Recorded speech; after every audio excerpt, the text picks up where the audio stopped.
Picture this. You are in the supermarket. Your child has been perfectly fine all morning. Calm. Happy. Easy. Then something happens. You say no to a candy bar, or the line is too long, or the shoes feel wrong. And suddenly your child is on the floor. Screaming. Crying. Kicking. Every person in the store is staring at you. And the worst part? This never happens at home. Why does your child fall apart the moment you step outside? The answer is not bad parenting. It is not spoiling. It is not attention-seeking in the way you think. The real reason your child saves their worst moments for the most public places is far stranger than you expect. And once you understand what is actually happening inside their brain, everything changes. Start with the basics. A tantrum is not a choice. Not in a child under the age of 6. What looks like manipulation is actually a full neurological system failure. Your child is not throwing a tantrum at you. Your child is being thrown by one. Here's what the science shows. The human brain has two major systems competing for control at every moment. The first is the prefrontal cortex. This is the rational brain. It manages impulse control, emotional regulation, patience, and logic. It is the part of you that says, wait, calm down, this is not a big deal. The second system is the amygdala. This is the alarm system. It detects threat, triggers panic, and floods the body with stress hormones in milliseconds. The key thing to understand is this. In children under 6, the prefrontal cortex is barely online. It is still being built. Neurologically speaking, it will not be fully developed until around age 25. Dr. Daniel Siegel, clinical professor of psychiatry at UCLA and author of The Whole Brain Child, describes this as the difference between the upstairs brain and the downstairs brain. The downstairs brain, the amygdala, is ancient, fast, and reactive. The upstairs brain is newer, slower, and rational. In young children, the upstairs brain has almost no authority. When the downstairs brain fires, there is nothing to stop it. So why the supermarket? Why the birthday party? Why the restaurant? Why never at home on a quiet Tuesday afternoon? Because of something researchers call cognitive load and self-regulation depletion. Think of your child's self-control as a battery. Every time they hold it together in a stimulating environment, that battery drains. Every loud noise, every stranger's face, every unfamiliar smell, every moment of waiting, every social rule they have to follow without understanding why drains a little more charge. By the time you reach the checkout line and say no to the candy, the battery is at 0. The meltdown is not caused by the candy. The candy is just the last straw on a battery that has been running on empty for the last 40 minutes. Dr. Stuart Shanker, a leading researcher in self-regulation and author of Self-Reg, spent decades studying exactly this phenomenon. He calls it the stress cycle. Children do not experience stress the way adults do. What looks like minor stimulation to you, background music, a flickering light, itchy fabric, the sound of a crowded mall, registers as significant biological stress in a developing nervous system. The brain treats it all as threat. The amygdala keeps firing. The battery keeps draining. Until the child has no resources left to regulate themselves at all. And here is the twist. Home is safe.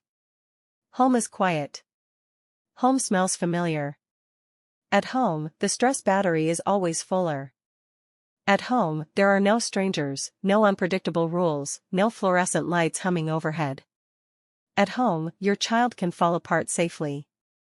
Which means home is exactly where they can finally let everything go. The tantrum you never see at home is not proof that your child can control themselves. It is proof that home is the one place where they do not have to. Dr. Greene, a clinical psychologist at Harvard Medical School, adds another dimension to this. He argues that most childhood explosions happen at the intersection of two things: a lagging skill and an unsolved problem. The lagging skill is emotional regulation. The unsolved problem is the specific situation the child keeps melting down in. His research shows that kids do not lack the motivation to behave. They lack the skill. And skills that are still developing will fail first in the hardest conditions. Think about your own self-regulation. You can hold yourself together through a stressful workday. But when you get home, you snap at someone you love over something small. You did not suddenly become irrational.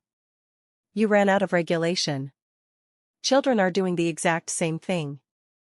They are just doing it in aisle 7 of the grocery store because that is where they ran out. There is another layer to this that most parents never hear about. It involves something called the window of tolerance. Developed by Dr. Daniel Siegel and expanded by trauma researcher Pat Ogden, the window of tolerance describes the zone in which a nervous system can function. Inside the window, your child can think, learn, listen, and respond. Outside it, either above it in a state of hyperactivation or below it in a state of shutdown, none of those things are possible. The brain is in survival mode. Logic is offline. Reason is offline. Language is often offline. When your child is mid-tantrum and you try to reason with them, you are speaking to a brain that literally cannot process language in that moment. The words go in but nothing connects. This is not stubbornness. This is neuroscience. The rational brain is not available. Trying to reason with a child in full meltdown is like trying to have a conversation with someone in the middle of a seizure. The hardware that processes conversation is not running. So what is happening in the body during all of this? When the amygdala fires, cortisol and adrenaline flood the system. Heart rate spikes. Muscles tense. Breathing becomes shallow. The child literally cannot hear you well. Their peripheral vision narrows. They lose access to fine motor control, which is why they fall. Which is why they cannot calm themselves down on command. Their body is in survival mode. Fighting an invisible predator that your adult nervous system cannot see because to you, a candy bar in a checkout line is not a threat. But to a depleted, overstimulated, pre-rational brain, it might as well be. Now here is the counterintuitive truth.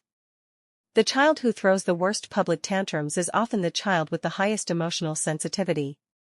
Research by developmental psychologist Elaine Aron on what she calls the highly sensitive child shows that about 15 to 20% of children are born with a nervous system that processes stimulation more deeply than others.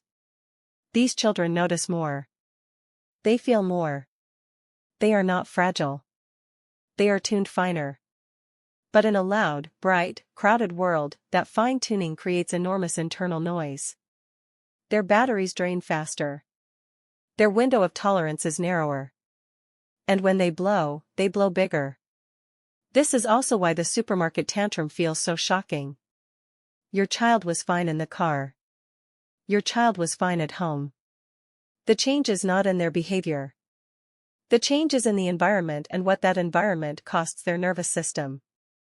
There is also a developmental reason why the tantrums tend to peak between ages 2 and 4. This is the age when children are beginning to develop a sense of self and autonomy. They know what they want. They can feel it clearly.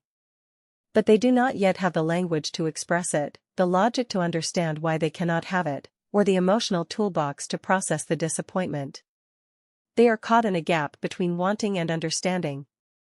And the only way out of that gap is through the body. By age 5 and 6, for most children, the prefrontal cortex begins to develop enough of a foothold to start putting brakes on the amygdala. The tantrums do not disappear overnight. But they begin to shorten. They become more responsive. The child starts to be able to hear you mid-storm.